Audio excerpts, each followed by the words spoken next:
രാമചന്ദ്രാഭിഷേകം ശ്രീരാമചന്ദ്രാഭിഷേകം സീതയാ സഹിത രാമചന്ദ്ര രഘുവീരരാജ്യാഭിഷേകം ശ്രീനീലകണ്ഠാഭിഷേകം ആഞ്ജനേയ പരിസേവ്യൻ ധീരഭരതാഭിപൂജ്യൻ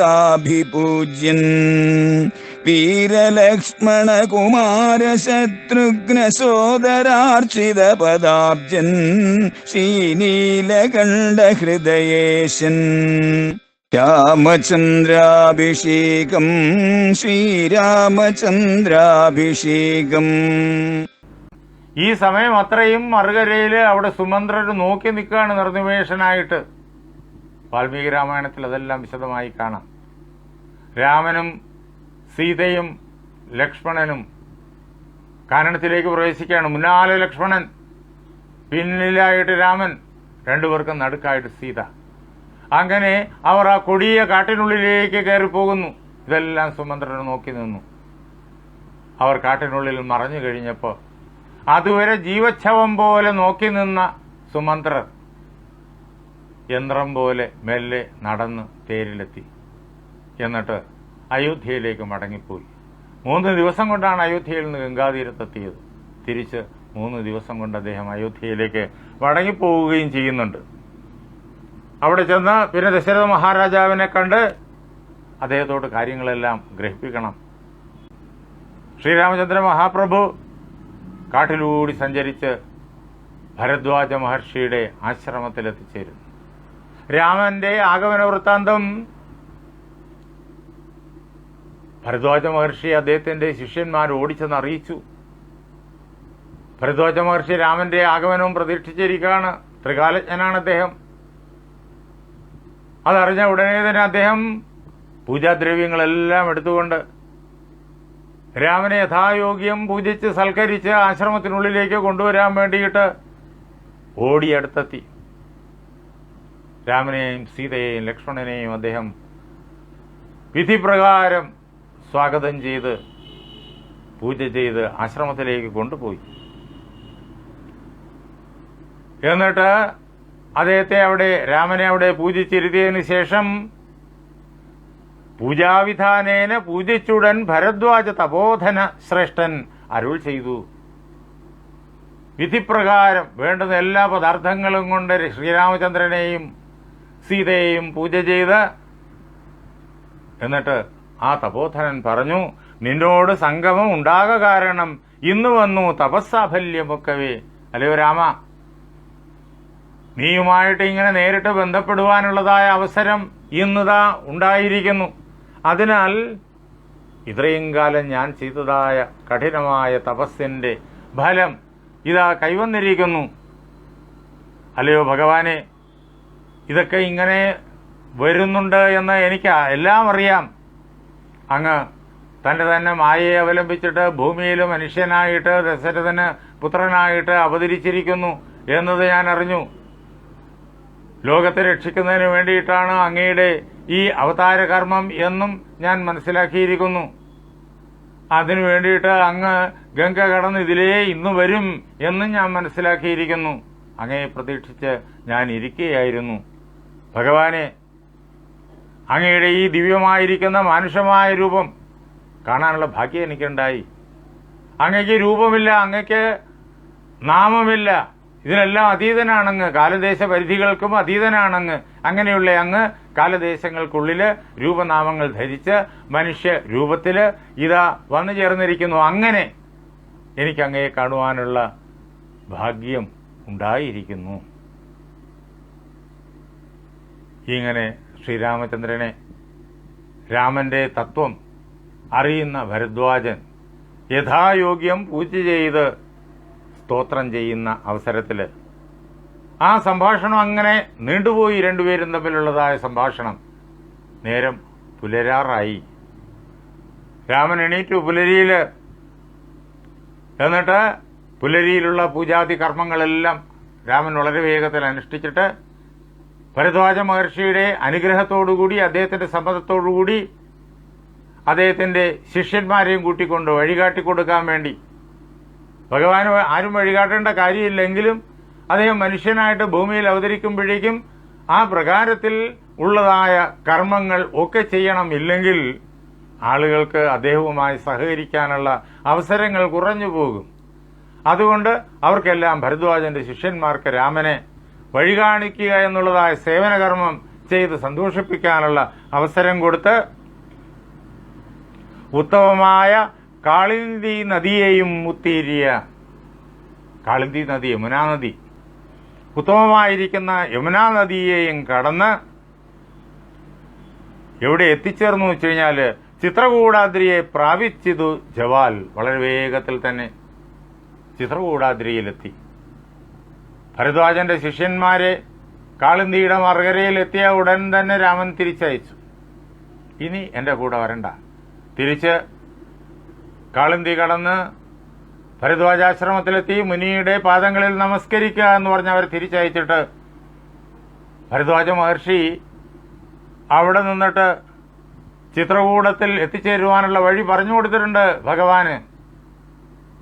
അങ്ങനെ അദ്ദേഹം പറഞ്ഞതായ വഴിയിലൂടെ സഞ്ചരിച്ച് താപസാദിഷ്ട മാർഗേണ പോയി ചിത്രകൂടാദ്രിയെ പ്രാപിച്ചതു ജവാൽ. ആ തപസ്വി പറഞ്ഞിരിക്കുന്നതായ വഴിയിൽ കൂടി നടന്ന് ചിത്രകൂടത്തിൽ എത്തിച്ചേർന്നു. രാമൻ ചിത്രകൂടത്തിൽ എത്തിച്ചേരുന്ന അവസരത്തിൽ അദ്ദേഹത്തെ കാണാൻ വേണ്ടിയിട്ട് വാൽമീകി മഹർഷി വളരെയേറെ സന്തോഷത്തോടുകൂടി നോക്കിയിരിക്കുകയാണ്, പ്രതീക്ഷിച്ചിരിക്കുകയാണ്. വലിയൊരു തപോവനമാണത്. അനേകം ഋഷിമാരവിടെ തപസ് ചെയ്യുന്നുണ്ട്. അവരുടെ തപസ്സിന്റെ പ്രഭാവത്താൽ വളരെയേറെ കമനീയമാണ്, ദിവ്യമായ പ്രകാശത്താൽ പൂർണ്ണമാണ് ചിത്രകൂടം. ചിത്രകൂടം ഭാരതത്തിന്റെ മധ്യഭാഗത്തായിട്ട് നമുക്ക് കാണാം. ചിത്രകൂടം എന്നുള്ളതായ ഇന്നും അങ്ങേയറ്റം പ്രകൃതി രമണീയമായിരിക്കുന്ന പ്രദേശം. അവിടെ വൃക്ഷങ്ങളെല്ലാം വിവിധങ്ങളായ വൃക്ഷങ്ങൾ, പല വർണ്ണങ്ങളിലുള്ള പല ആകൃതികളിലുള്ള മനോഹരങ്ങളായ പുഷ്പങ്ങളെ കൊണ്ട് നിറഞ്ഞും ഫലങ്ങളെ കൊണ്ട് നിറഞ്ഞും തളിരുകളെ കൊണ്ട് നിറഞ്ഞും പക്ഷികളെ കൊണ്ട് നിറഞ്ഞും ശാന്തസ്വഭാവരായിട്ടുള്ള മൃഗങ്ങളെ കൊണ്ട് നിറഞ്ഞും അങ്ങനെ ഏറ്റവും ആനന്ദപ്രദമായിരിക്കുന്ന തപോവനം അവിടെ എത്തിച്ചേർന്നു. വാൽമീകി മഹർഷി ദൂരെ വെച്ച് തന്നെ രാമനെ കണ്ടു. രാമം രമാവരം വീരം മനോഹരം കോമളം ശ്യാമളം കാമദം മോഹനം. ഓരോ വാക്കും ഉപനിഷത്താണ്. ആ വാക്കിന്റെ അർത്ഥത്തിലേക്ക് നാം കടന്നു ചെല്ലുമ്പോഴേക്കും നേരെ ചെല്ലുക ഈശാവാസ്യാദികളായ ഉപനിഷത്തിലേക്കാണ്.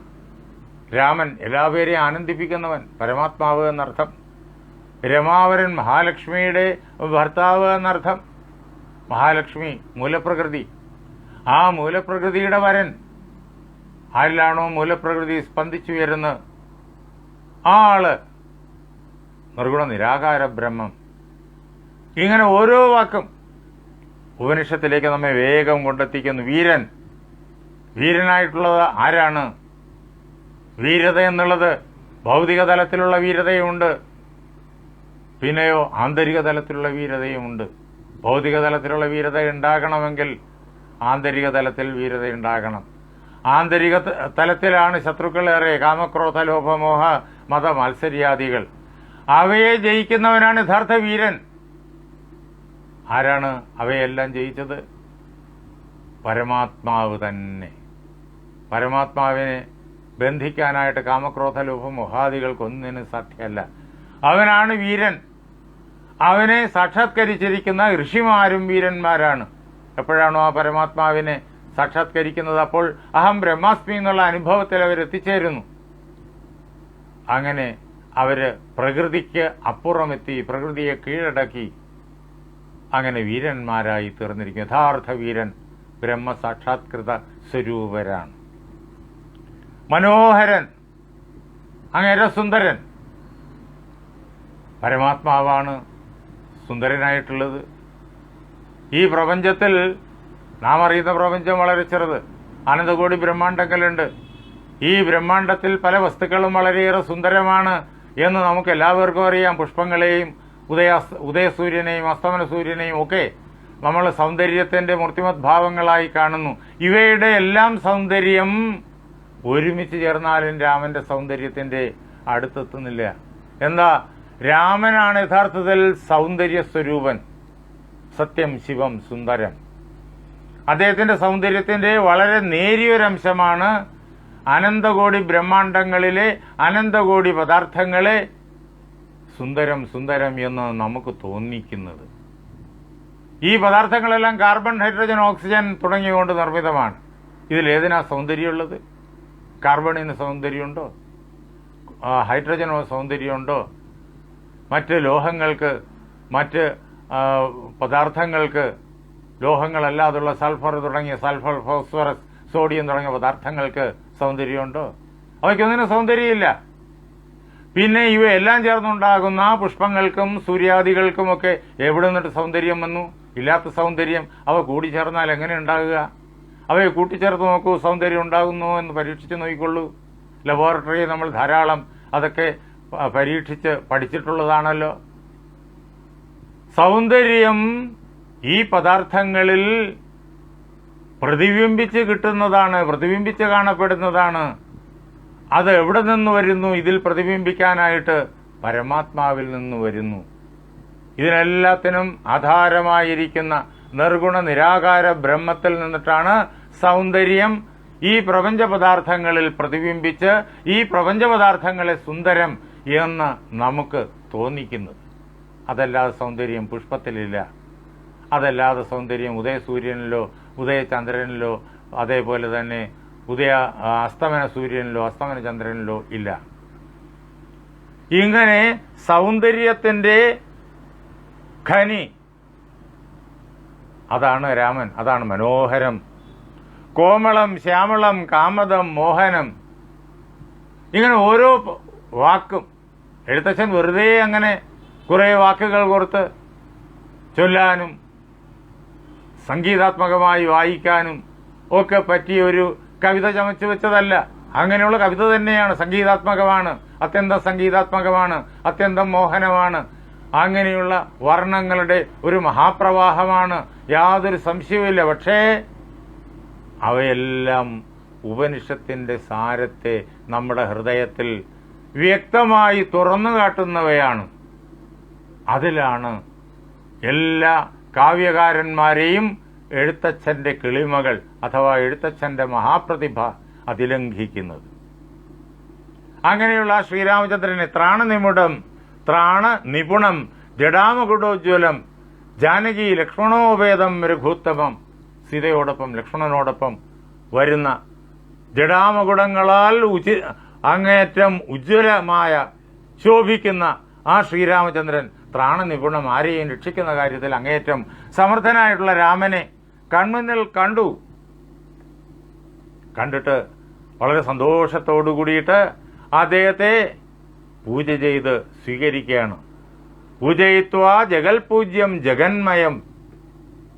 ഈ ലോകത്തിൽ എല്ലാവരാലും പൂജിക്കപ്പെടേണ്ടവനായ ആ ശ്രീരാമചന്ദ്രനെ, ലോകത്താൽ തന്നെ പൂജിക്കപ്പെടേണ്ടവനായ ശ്രീരാമചന്ദ്രനെ പൂജയിത്വാ, പൂജിച്ചതിന് ശേഷം ഭക്തി കൊണ്ട് അർഘ്യപാദ്യാദികൾ കൊണ്ട് അധ മുക്തിപ്രദനായ നാഥന് സാദരം, ഭക്തിയോടുകൂടിയിട്ട് അർഘ്യപാദ്യാദികളെല്ലാം സമർപ്പിച്ചിട്ട് അദ്ദേഹത്തിന് നല്ല പഴങ്ങൾ, തേന്, പുഷ്പങ്ങൾ ഇവയെല്ലാം അദ്ദേഹത്തിന് നിവേദിച്ച് ഭോജനാർത്ഥമായിട്ടാണ് ആ നിവേദ്യം.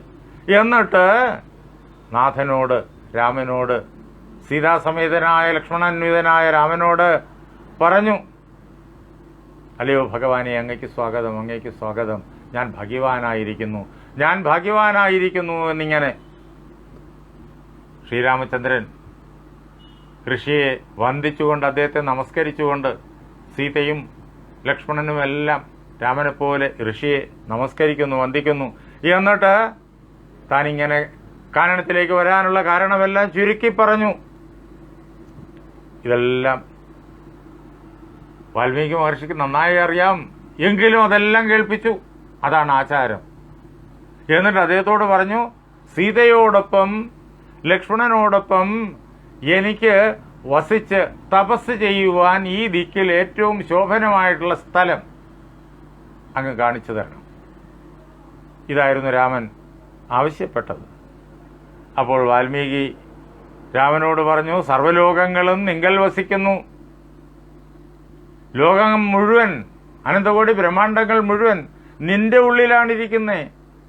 സർവ്വലോകേഷു നീയും വസിച്ചിടുന്നു. എല്ലാ ലോകങ്ങളിലും അഖണ്ഡമായി നിറഞ്ഞു നിൽക്കുന്നു നീ. നീയും ലോകവും തമ്മിൽ ഒരു വ്യത്യാസവും ഇല്ല. ലോകം മുഴുവൻ നിന്റെ ഉള്ളിൽ, നീ ലോകത്തിന്റെ മുഴുവൻ നിറഞ്ഞ് ലോകത്തെയും കവിഞ്ഞ് ഇങ്ങനെ സാധാരണ നിവാസസ്ഥലം. ലോകത്തിനും അങ്ങയ്ക്കും താമസിക്കാനുള്ള ഇടം ഒന്ന് തന്നെയാണ്. അങ്ങനെയായാൽ ഞാൻ പിന്നെ എന്താ അങ്ങയ്ക്ക് അങ്ങയുടെ ഈ ചോദ്യത്തിന് മറുപടി പറയുക? എങ്കിലും അങ്ങ് ചോദിച്ചല്ലോ, അപ്പോൾ അങ്ങയോട് ഞാൻ മറുപടി പറയണം. ഞാൻ പറയാം.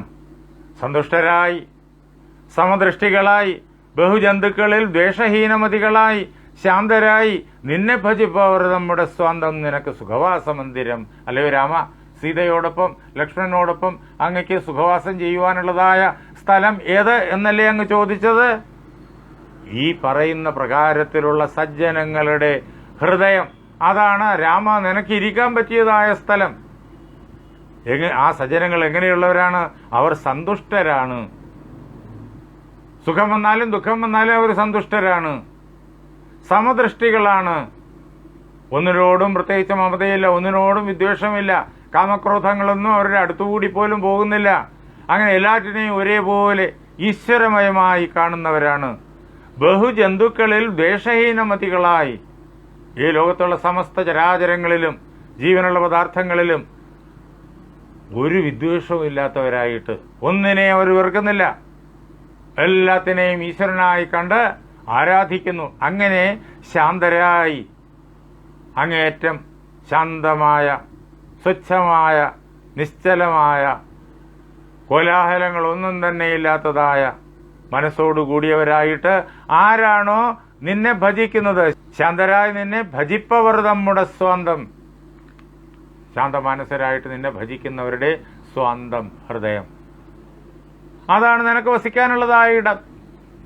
അവിടെ നീ വസിക്കുക. അല്ലയോ രാമ, സീതയോടൊപ്പം നിത്യവും നിന്നെ ശരണമായി പ്രാപിച്ച് നിർദ്വന്ദ്വരായി, നിസ്പൃഹരായി, നിരീഹരായി, ത്വൻ മന്ത്രജാപകരായുള്ള മനുഷ്യർ തൻ മനഃപങ്കജം തേ സുഖമന്ദിരം. വളരെ വിശദമായിട്ട്, അല്ലയോ രാമ, നിനക്ക് സുഖമായി പാർക്കാനുള്ള വീട് ഇങ്ങനെ നിന്റെ മന്ത്രം ജപിക്കുന്നവരായിട്ടുള്ള മനുഷ്യരുടെ മനസ്സാകുന്ന താമരപ്പൂവാണ് എന്നറിഞ്ഞുകൊള്ളൂ.